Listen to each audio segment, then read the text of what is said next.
Ever heard the saying, leaders are born, not made? Well, that's about as accurate as saying cats make the best accountants.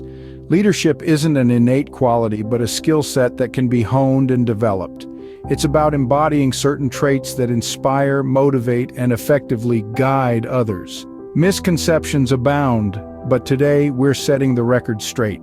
Buckle up as we delve into the 7 traits that exceptional leaders possess, and what bad leaders lack.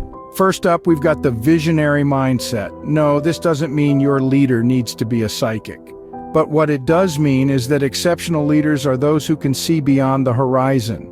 They're the ones who are not just focused on the day-to-day operations, but also have a clear vision and long-term goals. These leaders are akin to great architects, visualizing a grand structure before the first brick is even laid. Consider the likes of Walt Disney, who envisioned a magical place where both children and adults could enjoy and escape reality, or Steve Jobs, whose vision of an integrated, user-friendly technology ecosystem revolutionized the tech industry. But it's not just about having a vision. Exceptional leaders can communicate this vision effectively, rallying their team towards a common goal. They inspire others to see what they see, to believe in what they believe. So remember, folks, a good leader without a vision is like a captain without a compass, utterly lost. Next, we have effective communication. This doesn't mean a leader should be ready to win a debate competition. It's about being able to articulate your vision, ideas, or decisions in a clear and concise manner. Think of it like a game of charades. If you're trying to act out the Lion King, but everyone else is guessing Mary Poppins, then there's a problem. Now imagine a leader giving vague or convoluted instructions. The result? A team that's as lost as a tourist with a map written in an alien language. But when a leader communicates clearly, it's like a well-oiled machine. Everyone knows their role, their tasks, and how they fit into the bigger picture. And remember, communication isn't just about talking, it's also about listening. A good leader listens to their team's ideas, concerns, and feedback. They create an environment where everyone feels heard and valued. As you can see, when it comes to leadership, it's all about speaking clearly, not loudly. Moving on to empathy and emotional intelligence. This doesn't mean a leader should be ready to win a drama award. Instead, it's about truly understanding and connecting with others on an emotional level. It's the ability to walk in another's shoes, to recognize their feelings, and to use this understanding to guide your actions and decisions. Imagine a leader who can't remember coworkers' names. It's not just about forgetting a name, it's about not recognizing the individuality and value of each team member. That's a classic example of a lack of empathy. Emotional intelligence, on the other hand, is about being aware of your own emotions and those of others. It's about using this emotional information to navigate social networks, make decisions, and manage behavior. It's the difference between reacting and responding.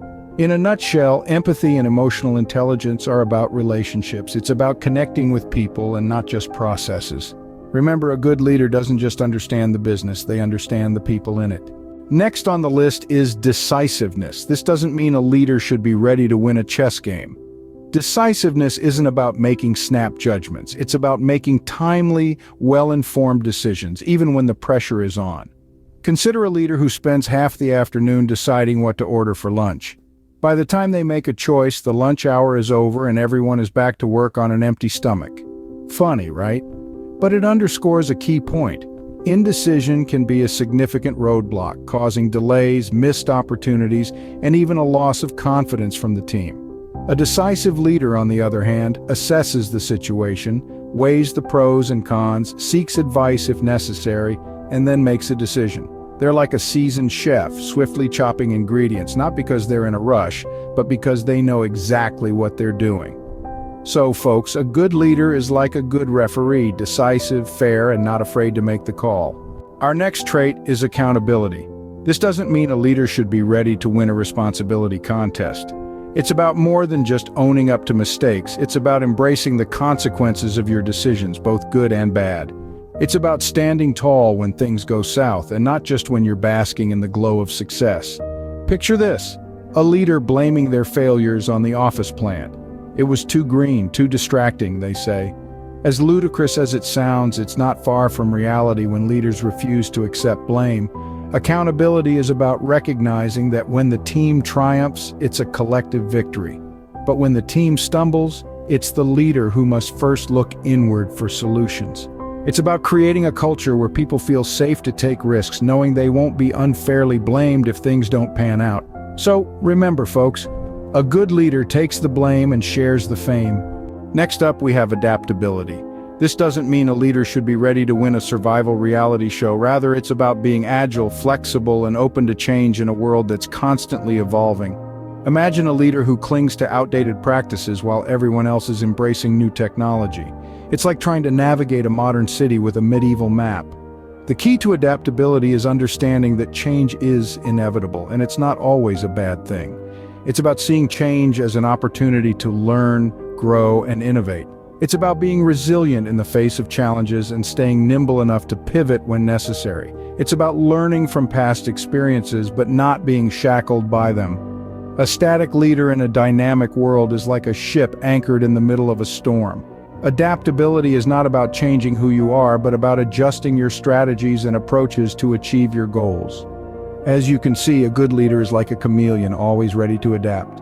Finally, we have inspirational leadership. This doesn't mean a leader should be ready to win a motivational speaker award. It's about sparking passion, encouraging growth, and igniting the drive within each team member. Imagine a leader attempting a pep talk, but instead of inspiring, they end up reciting the office supplies inventory. Hilarious, right? But effective? Not so much. True inspiration comes from authentic engagement and a shared vision. So folks, a good leader doesn't just lead the team, they inspire it. And there you have it, folks. The 7 traits that separate the exceptional leaders from the not-so-great ones. Reflect on your leadership style. Is it visionary, communicative, empathetic, decisive, accountable, adaptable, and inspiring? Or is there room for improvement? Remember, even cats can learn new tricks, and so can leaders.